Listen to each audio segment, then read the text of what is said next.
kali ini Keren juga melaksanakan Techminar bertemakan The Benefit of Games and Technology, di mana nantinya kita akan ngebahas nih tentang misalnya karir di e-sports, perkembangan e-sports di Indonesia, seperti apa, dan lain-lain gitu. Senang sekali hari ini kita sudah kedatangan panelis-panelis yang keren-keren banget tentunya, kayak kita keren. Itu macam-macam nih, ada dari ISPA, yaitu Indonesia Esports Association, ada juga dari Ayo Esports, ada juga dari brand, yaitu ada Asus sama Rexus. Keren banget kan?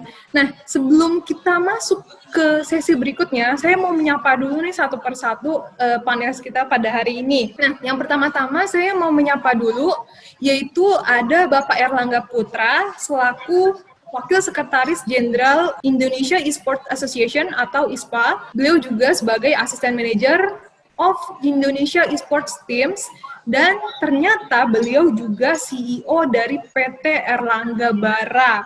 Wow, keren banget kan? Jadi saya mengucapkan halo Pak Erlangga, halo, apa sudah bergabung?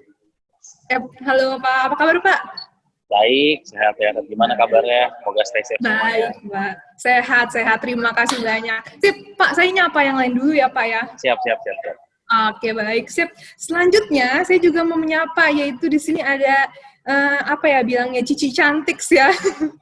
Cici Cantik, yaitu ada Ibu Elvarika Novianti, selaku Business Development Manager dari Ayo Esports. Sebelum masuk ke Ayo Esports ini, Bu Elvarika ini pernah bekerja di grup esports raksasa Mineski Events Team, berpengalaman selama lebih dari 2 tahun ya, 2 tahun di bidang esports, bekerja dengan banyak perusahaan asing mancanegara. Jadi pengetahuannya tentang esports tidak perlu diragukan lagi, kayak gitu. Nah, halo Bu Elvarika, saya mau nyapa dulu. Halo Bu. Halo, apa kabar Bu? Baik. Siap, kalau gitu sehat ya Bu ya? Sehat, asik. Oke, sip, kalau gitu saya mau menyapa yang lain dulu ya Bu ya. Selanjutnya, saya juga mau menyapa, yaitu narasumber dari sebuah brand yang punya motonya itu adalah Everyone is Gamers, merupakan moto dari Rexus Indonesia. Jadi Rexus Indonesia itu percaya bahwa setiap orang punya jiwa dan kesuksesan untuk bermain serta berhak untuk bermain. Karenanya Rexus menawarkan produk permainan yang terjangkau oleh semua lapisan masyarakat. Seperti itu. Keren banget kan? Jadi saya mau menyapa, yaitu Bapak Aditya selaku Marketing Manager dari Rexus Indonesia. Halo Pak Aditya. Halo, selamat siang semua. Ya, selamat siang Pak Aditya. Terima kasih ya sudah bergabung bersama kita Pak hari ini. Terima kasih juga. Siap, oke. Lanjut lagi. Oke. Nah, untuk yang terakhir, panelis terakhir, itu ada juga dari sebuah brand, yaitu Asus. Saya yakin di sini juga semua pasti udah pada tahu Asus lah ya. Siapa yang nggak tahu Asus di sini? Yaitu akan ada Bapak Rian Danu Madi Utomo, selaku Technical Public Relation untuk Asus Indonesia System Business Group. Sebagai technical PR, tugas utama Pak Rian Danu sendiri itu adalah memberikan penjelasan dan juga arahan teknis kepada media dan konsumen di seluruh Indonesia, serta bertanggung jawab juga sebagai beta tester semua produk Asus System Business Group, mulai dari semua lini laptop, ada consumer, ada gaming, ada komersial. Nah, smartphone dan juga perangkat pendukungnya. Oke, selamat siang Pak Rian Danu. Siang. Sip, oke. Ya. Apa kabar Pak? Baik. Baik, oke sip. Terima kasih banyak Pak sudah bergabung bersama kita hari ini. Iya. Oke, saya lanjut lagi ya. Saya sudah menyapa semua panelis hari ini. Senang banget hari ini saya nggak sendiri sebagai moderator gitu, karena saya juga ngajak satu tim kita dari Keren, itu ada Cynthia yang akan bantu saya hari ini jadi co-moderator seperti itu. Hai Sin. Ya Kak. Halo. Sip, kita mulai ya Sin ya. Iya Kak. Oke, sip. Oke, ini pertanyaan yang pertama ini menarik banget menurut saya gitu. Jadi di masa seperti ini sebetulnya kan e-sport sudah sangat berkembang sekali gitu ya. Mungkin bagi teman-teman juga yang belum kenal dunia e-sport pasti beberapa udah pernah ngebayangin juga gitu, kayaknya enak ya kalau kerja di industri game gitu, kerjanya main aja terus gitu, padahal sih nggak begitu juga kan ya. Nah, balik lagi ngomongin karir, saya mau nanya nih, kalau karir di e-sports itu sebetulnya kan ada banyak ya. Gimana sih caranya memilih karir yang tepat di bidang e-sports? Terus langkah apa yang harus diambil untuk memulai karir di dunia e-sports seperti itu. Nah, mungkin silakan Bapak Ibu yang mau menanggapi. Iya, boleh. Tadi pertanyaannya ini ya, apa karir apa yang cocok, terus gimana cara untuk tahunya ya? Betul. Sebenarnya sih karir cocok dan apa, bagaimana cara untuk mengetahui kembali lagi kepada diri sendiri sih. Jadi kalau misalkan kayak dulu saya juga player sebenarnya. Jadi saya dulu di game FIFA, kebetulan saya udah ketemu beberapa orang yang pro juga di skin FIFA tersebut. Cuman at the end lebih memilih menjadi pengurus. Jadi sebenarnya kembali lagi kepada pribadi masing-masing nih. Kan contoh pasti kan orang kan ada yang tahu nih, waduh gue lebih supel nih, lebih bisa banyak ngomong, bisa aja gue jadi caster, bisa aja gue jadi MC, karena gue lebih nyaman untuk ngomong dengan orang banyak lah, untuk memberi informasi kepada orang banyak. Kadang ada juga yang kayak, kebetulan kayak salah satu playerku, dia itu introvert, tapi akhirnya kayak milih kayak, daripada saya jadi pemain, saya lebih pilih jadi pengurusnya aja sih. Pengurus tim gitu. Ada beberapa yang gitu juga, jadi lebih kepada diri sendiri lagi aja sih. Gali potensi diri sendiri, karena yang tahu kelebihan kekurangan diri kita masing-masing adalah diri kita sendiri. Berarti... Jadi kalau karir di e-sport tuh banyak banget. Masih ibaratnya karir di e-sport itu kuenya tuh besar, yang makan cuma dikit. Oke, menarik. Berarti tergantung lah ya sama apa ya, kemampuan dan minat diri sendiri gitu ya, mau di bidangnya yang seperti apa, karena e-sport itu luas banget ya kalau untuk karirnya ya. Masih luas banget. Sip. Oke, menarik. Berikutnya nih saya mau tanyakan juga, sebetulnya kontribusi apa sih yang direncanakan? Di sini kan ada 2 brand ya, kebetulannya ada Rexus, ada Asus nih. Kontribusi apa sih yang bisa direncanakan oleh masing-masing brand di masa depan gitu, atau dalam waktu dekat untuk mengembangkan dan mempercepat ekosistem e-sports di Indonesia gitu? Punya nggak program-program tersendiri atau gimana gitu? Untuk program jangka panjang, untuk mempercepat sistem ya, kami tidak bisa berbicara banyak tanpa dukungan dari, tadi saya katakan, bahwa ada banyak komunitas-komunitas lain yang saling bersinergi untuk membentuk suatu komunitas itu sendiri, ekosistem itu sendiri. Tetapi kalau dari Rexus sendiri adalah, kami yang mengadakan pertama, yang tadi saya katakan selalu saya ulas dan saya tekankan bahwa kita selalu memberikan suatu masukan atau suatu dasar yang fundamental dulu pada anak-anak. Saya mulai dari umur 15 tahun, kemudian kuliah dan sebagainya. Ini adalah generasi yang pasti nanti akan menentukan ketika 10 tahun ke depan, e-sport 10 tahun ke depan. Nah, kami memberikan dasar di situ. Yang kedua adalah kami juga semakin mengenalkan bahwa produk kami, produk Rexus itu tadi bisa dipakai oleh semua orang dan tujuannya adalah untuk berlatih. Nah, biasanya kalau orang berlatih kan menggunakan produk yang cara yang terjangkau, kemudian juga bisa didapatkan dimanapun dan tidak perlu yang mahal-mahal dulu karena kan pasti sayang-sayang banget nih kalau mahal rusak atau dan sebagainya. Nah, kami memberanikan encourage mereka untuk latihan terus buat orang-orang mencapai passion yang ingin jadi atlet e-sport atau menjadi streamer dan sebagainya. Kami ada satu segmen tertentu untuk mereka, menyiapkan produk untuk mereka. Dan yang ketiga tentu saja adalah kami bekerja sama dengan beberapa dealer, beberapa reseller dari B2B kerjasamanya. Kita memang secara terus-menerus memberikan edukasi mengenai peralatan gaming, mulai dari tetek bengeknya dan sebagainya itu, hingga mereka tahu untuk bermain gaming, untuk menjadi atlet e-sport itu ada caranya. Nah, ini nanti saya berpikir bahwa 3 cara itu nanti akan mempercepat komunitas ini terbentuk ya dengan baik. Itu dari saya sih, Mbak Vera. I see, menarik ya Pak ya. Berarti dari remaja pun udah istilahnya dididik gitu ya. Betul. Dari remaja dididik, lalu habis itu dari Rexus sendiri pun ada produk-produk yang ngedukung untuk semua kalangan supaya tetap bisa berlatih Latih, juga betul, gitu. ya, Sip, sama ada juga edukasinya. Lengkap berarti ya Pak ya? betul. Sip, menarik. Kalau dari Pak Riandanu mungkin gimana Pak kalau dari Asus tuh? Jadi saya kembali lagi ya. Jadi kalau karena Asus itu sebuah perusahaan yang produsen ya sebenarnya, produsen laptop, smartphone, hardware, peripheral gaming. Nah, kontribusi kita yang paling utama itu sebenarnya dari menghadirkan inovasi gitu. Jadi tapi biasanya kita juga punya campaign-campaign tertentu seperti kayak turnamen e-sport gitu juga kita ada campaign seperti itu. Yang terakhir kita itu turnamen e-sport PUBG Mobile untuk para pengguna RG Phone 2 kemarin ya pernah ada. Jadi dalam waktu dekat kita akan kedatangan smartphone gaming baru dan kita juga punya campaign untuk sekalian memperkenalkan smartphone gaming tersebut karena smartphone gaming itu kan erat kaitannya dengan e-sport mobile yang sekarang lagi hot-hotnya ini ya, lagi panas-panasnya, lagi terkenal banget gitu. Saya sendiri belum tahu kampanye seperti apa, mungkin saja akan ada turnamen game dalam waktu dekat.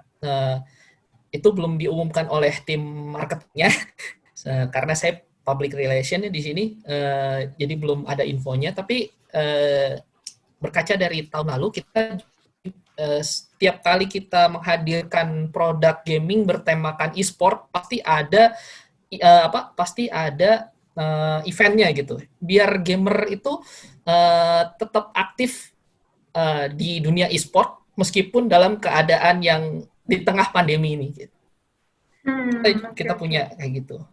Siap, menarik. Berarti kalau misalnya dari Asus sendiri bikin campaign, bikin banyak turnamen gitu ya Pak ya. Untuk ini ya mendorong ekosistem e-sports lah ya. Oke, menarik. Oke. Berikutnya mungkin saya mau lanjut, sebetulnya tuh kalau misalnya apa sih tantangan dan juga, tantangan dalam mempopulerkan perangkat gaming tuh apa sih gitu? Oke, baik.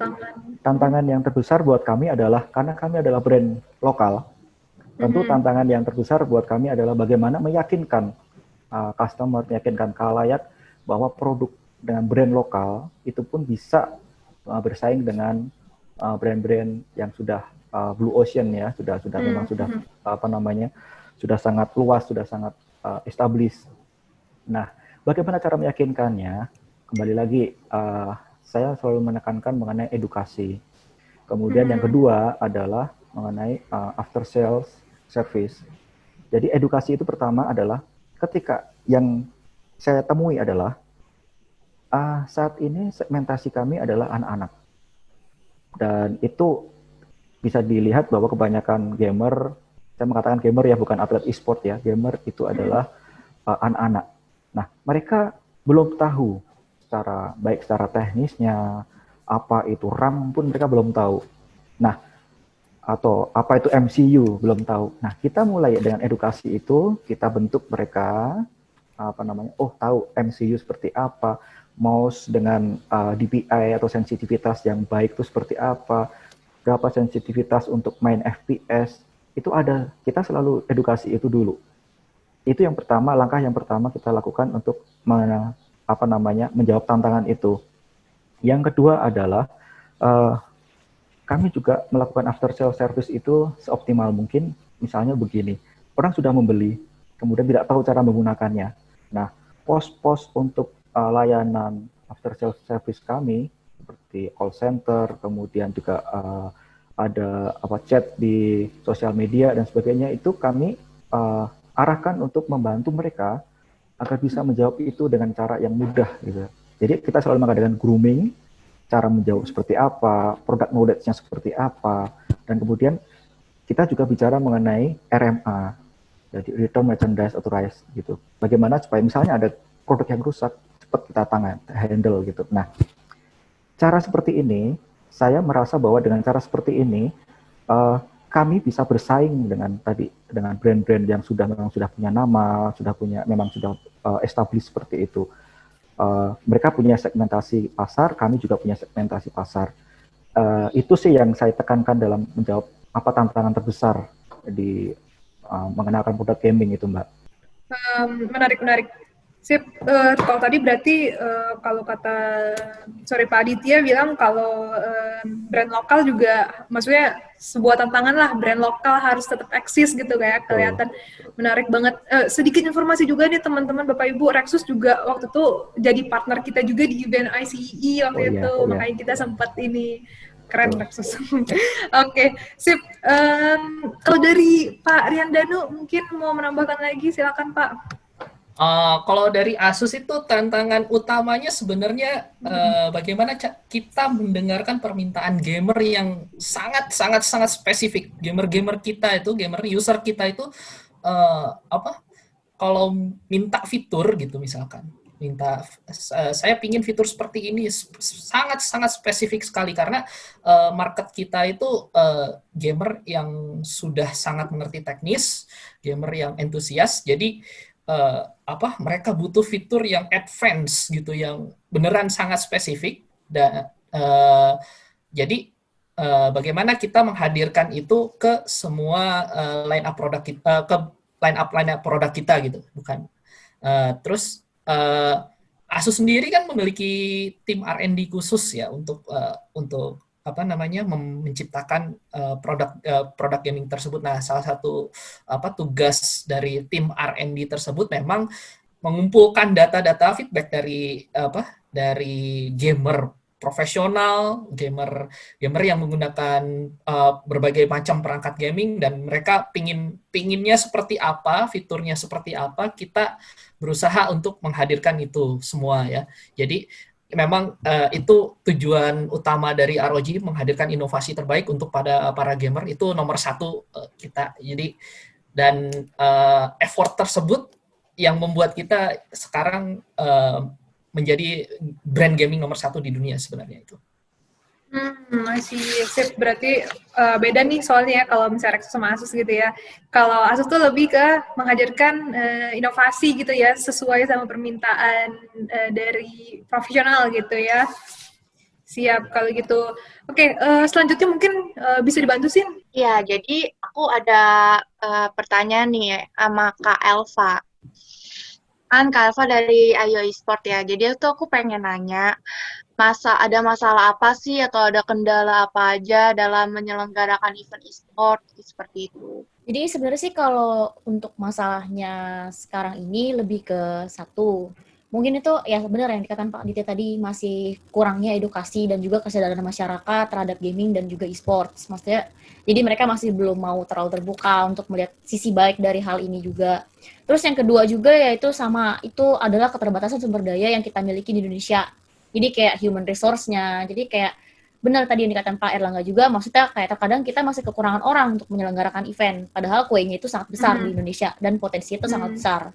Jadi kalau misalkan untuk kayak teman-teman dan semuanya yang kayak penasaran dan pengen kayak gimana sih caranya cari kerja di e-sports atau apa, mulai aja langsung untuk kayak ikut training atau pembukaan, misalkan kayak dimulai dulu untuk kayak mencoba untuk masuk ke ranah e-sports tersebut ini. Karena ini kerjaannya juga sama kok seperti yang lain. Maksudnya bukan yang karena kayak kerjanya di gaming terus kayak kerjaannya beda gitu. Enggak, sama kok kayak gitu. Oke, menarik. Mau nanya lagi deh, Bu Elva. Ini tiba-tiba aja kepikiran gitu. Sebetulnya tuh kalau kita tahu ya lagi masa pandemi gini gitu ya. Nah itu sebetulnya ngaruh nggak sih buat IO-nya e-sports? Karena kan kalau misalnya IO secara umum kan pasti ya ngaruh dong, sangat ngaruh malah. Nah kalau misalnya untuk kalau IO e-sports itu ngaruh nggak? Nah justru ini kita harus kasih tahu lagi, ini salah satu benefit dari e-sports itu sendiri. Jadi karena e-sports itu kita itu kan permainan game online gitu kan. Jadi kita bisa mainkan itu dimanapun dan kapanpun gitu loh. Sekarang dengan handphone aja kita bisa langsung online, bisa langsung nonton live stream gitu kan. Padahal maksudnya di tengah-tengah pandemi kayak begini gitu kan. Tapi yang nonton dari e-sports ini tuh nggak menurun gitu loh, malah naik gitu loh. Jadi untuk kita itu sebenarnya ini mungkin ada tantangan baru, kita harus bikinnya di studio dan kayak nggak boleh ada yang datang atau gitu kan. Mungkin ada tantangannya maksudnya, dan nggak ada audience offline, tapi kita masih bisa memanfaatkan platform live stream seperti itu. Baik, makasih ya Kak Elsa jawabannya. Terus aku juga pengen nanya, tapi sih ini kayaknya pertanyaannya cocok buat Kak Erlangga ya. Aku pengen nanya, apakah ada program atau strategi jangka panjang tertentu dari pemerintah yang dikhususkan untuk mengembangkan e-sport di Indonesia? Terus bagaimana sih peluang jangka panjangnya industri e-sport ini setelah pandemi? Kalau dibilang programnya gimana segala macam, aku setuju banget sih sama tadi sama apa Bu itu dari IO Esport. Jadi Bu Elva dari IO Esport itu kemudian ini salah satu kelebihan dari e-sport. Jadi kita tetap biarpun masa pandemi, tapi kalau kita bilang pandemic proof lah. Jadi biarpun pandemi, e-sport tuh malah kalau bisa kita bilang 2 kali lebih lipat kali kita capeknya. Biarpun pandemi gitu, jadi tetap kalau dari ISPA sendiri tetap ada kegiatan, contoh kayak IS yang 21 provinsi itu kita sedang menyelenggarakan, itu diikuti sebesar 19.900 player. Jadi walaupun pandemi sih kita tetap bisa menjaring atlet-atlet terbaik. Makanya kita lagi menunggu akhir tahun nih perkembangan dari pemerintah sendiri seperti apa terkait pandemi ini. Tapi yang jelas kita harus tetap menjaring atlet itu baik online ataupun kita berharap sih kita bisa nyengari eventnya semi offline dan online. Jadi contoh pemainnya tetap datang ke studio tapi yang menyaksikan tetap dari live streaming. Tuh. Tapi kalau dibilang karena penjaringan segala macam tetap akan berjalan sih, karena kita kan juga memiliki database masing-masing. Makanya kemarin kita tetap menyelenggarain IS itu yang seharusnya semulanya offline diikuti 21 provinsi, akhirnya menjadi online full tuh. Tapi tetap ternyata over target. Target kita tuh sebenarnya hanya 12 ribuan menjadi 19.000 player. Itu over target banget sih. Jadi kalau saya bilang tetap masih bisa menjaring lah. Dan strategi pasti akan ada terus mengikuti perkembangan situasi COVID ini gitu. Tapi mau nanya juga nih Pak, kalau misalnya sebenarnya kalau ya turnamen online gitu, mungkin nggak sih ada kecurangan gitu yang bisa dilakukan gitu? Karena kan biasanya mungkin offline nih, terus lagi ada COVID, jadi kayak semua harus berubah ke online nih. Mungkin nggak sih ada celah gitu? Celah sih pasti ada, cuman gimana caranya kita itu menanggulangi lah ibaratnya. Jadi kita perbanyak referee, harus video call, harus seperti segala macam, itu banyak banget sih. Jadi sebelum main tuh dia harus tunjukin handphonenya dulu, misalnya ke kamera seperti ini, bener dia yang main gitu, baru terus selesai dia tunjukin lagi untuk memverifikasi bahwa dia ada gitu loh, dia bener-bener main. Jadi memang ada ya aturannya juga lah ya, karena sini ya sih. Jadi mungkin aku bisa nanya ke Kak Erlangga, bisa nggak sih memungkinkan untuk para atlet-atlet e-sport itu dapat kayak pekerjaan tetap kayak atlet-atlet olahraga lainnya gitu. Jadi kayak benar-benar disamaratakan. Jadi kayak nggak cuma untuk bermain untuk turnamen doang. So far sih kalau dari aku pribadi, karena kebetulan aku juga handle salah satu tim, yaitu XCN Gaming, itu tergantung kembali kepada masing-masing timnya lagi sih. Kalau kayak aku sih full kontrak ya, kayak misalkan aku kontraknya setahun 2 tahun, gaji tetap per bulan, dan itu jadi pemasukan tetap mereka. Gitu. Oh iya, baik. Jadi pemasukan itu kan nggak cuma dari gaji, bisa dari prize pool, bisa dari streamingnya mereka, banyak sih sebenarnya sumber pemasukannya mereka juga. Tapi kalau secara harfiahnya, secara garis besarnya bahwa kalau misalkan udah jadi ibaratnya dikontrak sama suatu PT, kalau kayak kita kan PT nih, jadi dikontrak sama suatu PT, satu tim e-sport, ya sudah pasti dia dapat gaji bulanan, bisa jadi pemasukan tetapnya mereka. Oke, baik. Tapi kayak sini aku pengen nanya ke Kak Elva kali ya. Aku pengen nanya, bagaimana daya saing event e-sport yang diadakan oleh Indonesia di mata global? Ya, untuk ngejawab pertanyaan Cynthia, itu untuk daya saingnya e-sports Indonesia di mata global. Jadi kalau menurut saya, saat ini kan mobile gaming e-sports di Indonesia itu bisa dibilang tuh terbesar di seluruh Asia Tenggara. Diikuti oleh Thailand, Filipina, dan juga Vietnam. Terus ditambah lagi sama prestasi-prestasi dari yang didapatkan oleh tim-tim di Indonesia, di tahun lalu itu seperti EVOS yang tadi saya bilang, mereka menang kejuaraan M1 MLBB World Championship, ya kan? Dan juga ada BTR yang memenangkan PUBG Mobile Fall Split Global 2019. Itu membuat Indonesia tuh jadi sorotan utama lah di mata dunia, apalagi di Asia Tenggara gitu. Dan sebenarnya ditambah lagi tuh sebelum pandemik ini seharusnya itu M2 Mobile Legends World Championship itu juga harusnya diadakan di Indonesia. Jadi sebenarnya tuh harusnya Indonesia tuh menjadi tuan rumah tahun ini. Cuman karena pandemi makanya tahun ini dibatalkan. Jadi kalau menurut saya sih sebenarnya kalau untuk daya saing sih Indonesia berpotensi sangat besar untuk bersaing di mata global. Ya nggak perlu takut lah atau apalah. Maksudnya karena emang di Indonesia itu peminatnya sangat besar. Gitu. Oke, baik. Terima kasih Kak Elva atas jawabannya. Tapi ini kayaknya Kak Vera ada beberapa banyak banget pertanyaan di chatbox. Mungkin bisa kita pilih-pilih ya.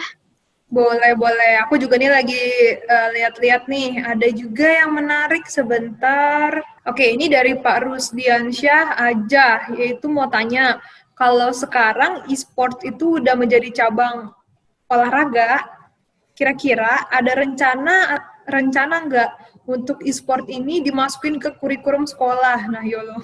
Seperti olahraga lainnya yang bukan e-sport untuk pencarian atlet-atlet. Apalagi kan targetnya tadi disebutkan katanya emas gitu, yang artinya pemerintah juga udah serius mengenai e-sport ini.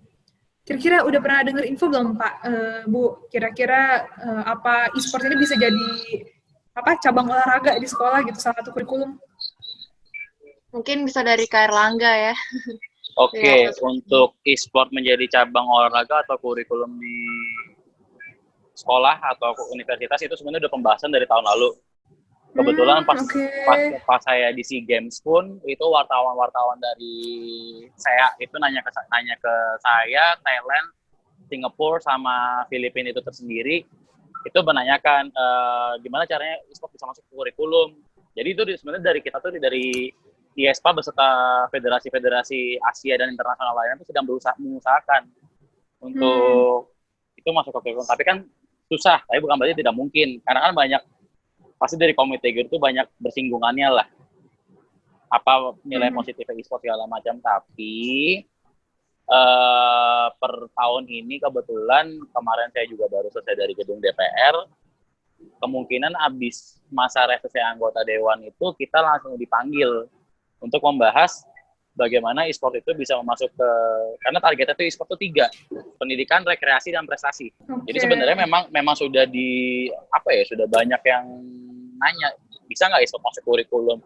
Kalau menurut saya, semisal kan masuk kurikulum, yang diajarkan itu bukan cara bermain gamenya, tapi melainkan bisnisnya seperti apa. Kalau semisalkan bermain game atau lomba segala macam, itu pasti jatuhnya masuknya ke, kalau kita di sekolah jatuhnya kayak ekstrakurikuler kalau kita sekolah dulu. Benar. Jadi kayak ada ekskulnya setiap minggu gitu ya. Iya, kebetulan IESPA itu dari tahun lalu pun juga memang yang sudah mensupport. Contoh kayak acara yang tadi bisa disebutkan oleh Rexus, IL, itu University League. Terus dari Yamisok juga membuat High School League, Liga Antar SMA.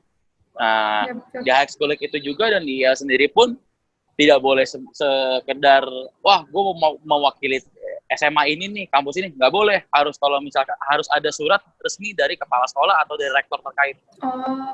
Jadi memang benar misalkan dari rektor, contoh kayak saya kan alumni Untar ya, kan Untar mau ikut nih, harus ada resmi dari rektor terkait bahwa memang mengizinkan yang bersangkutan bla bla bla untuk mengikuti turnamen tersebut, mewakili nama universitas kampus gitu ya? Universitas kami. Kayak SMA pun juga begitu. Harus ada surat resmi dari kepala sekolah terkait bahwa memang yang bersangkutan mengikuti ajang High League gitu. Yep. Menarik sih kalau misalnya emang bisa diterapkan ya di Indonesia. Makanya kita lagi usaha banget biar ekosistemnya terbangun lah, grassroots-nya terjaga lah, tercipta lah. Jadi misalkan dari High School League, contoh kayak kemarin tuh sempat dari High School League dia masuk ke UEL, yang tadi IL dia juga juara juga, akhirnya masuk ke pelatnas buat SEA Games. Kan itu kan udah menjadi story buat diri dia sendiri. Wah gila, gue dari juara SMA, gue masuk ke kuliah, abis itu gue ikut kuliah, gue juga ikut juara juga, akhirnya gue bisa masuk ke pelatnas SEA Games. Itu story tersendiri kan.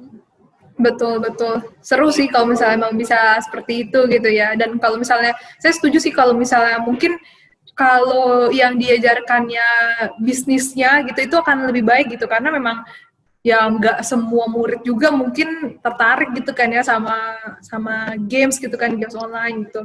Karena mau Menarik, sampai menarik. kapan kalian jadi atlet e-sport? Bahkan seorang pesepak bola pun ada masa pensiunnya. Betul, betul, betul. Saya setuju sih Bahkan kalau itu. ada masa pensiunnya. Begitu pula atlet. Jadi setelah jadi atlet, kalian akan menjadi apa? Entah menjadi komentator, seperti caster, entah menjadi pengurusnya seperti saya juga, entah menjadi pengurus tim, atau membuat tim, atau show manajemen, talent manajemen, gitu. Apa content creator, segala macam. Sebenarnya banyak. Kuenya itu masih banyak banget. Cuman, Betul. selama ini kan terpaku gimana caranya jadi atlet. Oh, gue jadi atlet nih, gue dapat duit. Yang dilihat tuh kan wahnya aja. Perjuangan dari si atlet ini dari nol tuh kan kita nggak ada yang tahu kayak gimana. Oke, berarti bisa disimpulkan bahwa sebetulnya dunia e-sports itu juga sebenarnya luas ya, tadi yang udah kita seperti udah bahas juga. Jadi nggak selalu ngarah ke atlet gitu. Banyak banget sebetulnya karir yang bisa dikembangin lagi gitu selain Iya. atlet gitu kan di dunia e-sports. Oke, menarik, menarik. Siap. Makasih loh Pak Erlangga atas tanggapannya, luar biasa. Mungkin kita pilih 2 soal lagi ya, Sin ya. 2 soal lagi karena waktunya juga udah Iya. cukup mepet. Mungkin aku Oke. boleh pilih pertanyaan nggak, Kak? Boleh, Sen. Ayo, Sen. Ini sih sebenarnya pertanyaannya sering banget diajuin gitu kan. Kalau di setiap aku nonton kayak di e-sport gitu, pasti ada pertanyaan begini, bagaimana sih untuk meyakinkan para orang tua nih dalam bermain game Oke. itu memiliki peluang atau masa depan yang menjanjikan, karena kita sama-sama tahu bahwa hampir sebagian besar para orang tua memiliki pemahaman bahwa bermain game itu tidak baik, sedangkan kalau kita ingin mencapai tujuan kemenangan, kita harus fokus dan latihan terus. Terima kasih. Kan aku keingetan tadi sama ceritanya Kak Vera sama Kak Elva ya, pas waktu kuliah. Jadi mungkin aku ingin Kak Elva ya yang jawab. Untuk ngeyakinin orang tua ya, sebenarnya Nah. gimana ya, kalau pengalaman pribadi saya sih lebih kayak, saya ngobrol personal lah sama mereka, dan kayak saya jelasin kalau ini jelas, dan ini adalah benar-benar pekerjaan. Ya maksudnya dijelaskan secara maksudnya baik-baik lah, maksudnya, dan dijelaskan secara lebih jelas gitu, kayak ini tuh apa sebenarnya dan bagaimana cara kerjanya, seperti itu. Berarti mungkin bisa dijelasin ya Bu Elva ya, maksudnya ini tuh bukan sekedar main game doang gitu, tapi sebetulnya ada karirnya gitu ya. Oke. Apa yang bisa saya dapatkan dari ini semua, kayak gitu. Dari yang kalau tadi awalnya saya pikir juga ya cuma main game doang, ternyata bisa dapat duit gitu ya. Iya. Oke. Mungkin dari yang lain ada masih mau beri tanggapan, Pak? Ada satu pengalaman menarik.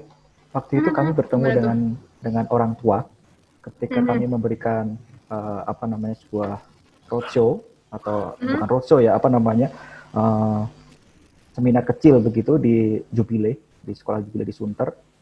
Mereka menanyakan begini, kalau anak saya memilih e-sport, kemudian apakah terjamin masa depannya? Pertanyaan itu sama dengan yang ditanyakan banyak orang kan, orang tua yang lain begitu. Nah, saya balikkan ke dia, pertanyaan, Bapak, kalau anak Bapak memilih pekerjaan sebagai seorang seniman, apakah terjamin juga kehidupannya? Itu cuma mengatakan bahwa oke lah, kita nggak tahu masa depan seperti apa ya. Setiap orang mempunyai garis tangan, mempunyai suatu jalan hidup masing-masing ya.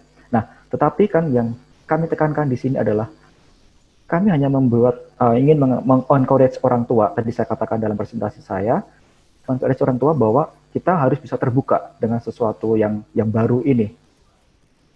Gaming, kemudian e-sport atau apapun namanya, adalah suatu bagian dari suatu teknologi, bagian dari suatu zaman. Bagian zaman itu tidak bisa kita tolak. Nah, bagaimana cara kita mengatasinya atau menyikapinya? Tentu kita memberikan ke anak kita, sekali lagi tadi saya katakan juga, kebebasan untuk memilih passion dia apaan. Tadi dikatakan Pak Erlangga banyak sekali pekerjaan lah, lingkup pekerjaan, kemudian jadi apapun bisa jadi streamer, nggak bisa jadi gamer profesional, ya jadi streamer asal dia lucu, mukanya unik dan pokoknya unyu-unyu lah gitu, bisa followernya banyak gitu. Itu salah satunya. Nah, kita nggak ada yang tahu gitu loh. Seperti yang dikatakan Khalil Gibran kan, ketika anak itu seperti anak panah. Ketika dikeluarkan dari busurnya, dia akan terbang kemanapun dia suka. Nah, seperti anak-anak kita sekarang kan, saya juga punya anak, kita juga pasti memberikan kebebasan buat dia untuk memilih passion dia. Ketika saya menjawab seperti itu ya, dia akhirnya bisa mengerti, ya sudah, akhirnya kita memberikan mereka, memfasilitasi kita, tugasnya orang tua adalah memfasilitasi. Toh, apapun pilihan mereka, ya mereka yang memilih. Itu sih dari saya, Mbak. Yap, oke. Terima kasih Pak Rian dan Pak Aditya. Menarik sekali ya. Mungkin Pak Rian dan masih mau menambahkan tadi?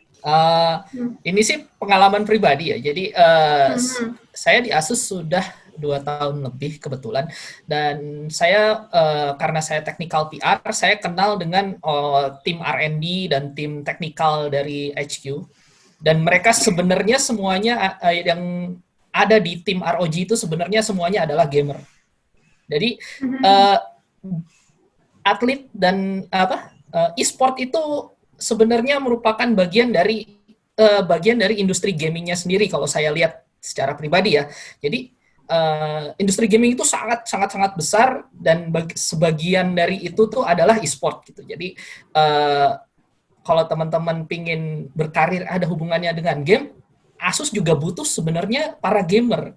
Butuhnya di mana kita butuh orang yang ngerti teknis, ngerti apa yang diinginkan oleh para gamer tersebut gitu. Saya sendiri seorang gamer, jadi dulu juga sempat clash sama orang tua saya nggak percaya kalau main game itu ada manfaatnya gitu. Tapi saya buktikan kalau misalkan saya bisa berprestasi di akademis juga bisa aktif bermain game gitu. Dan setelah saya mendapatkan pekerjaan di Asus ini, mereka malah percaya gitu bahwa gaming juga ada manfaatnya gitu. Dan sebenarnya kan saya di Asus ini juga merupakan bagian dari industri game gitu. Jadi itu sih sebenarnya. I see. Oke, menarik banget ya. Memang pasti susah lah kalau di awal tuh para gamers, saya paham sih pasti susah ya kadang maksudnya menanggapi orang tua lah. Kadang mungkin orang tua pun kurang belum tahu lah gimana gitu kalau kita nggak ngejelasin gitu kalau tadi kata Bu Elva.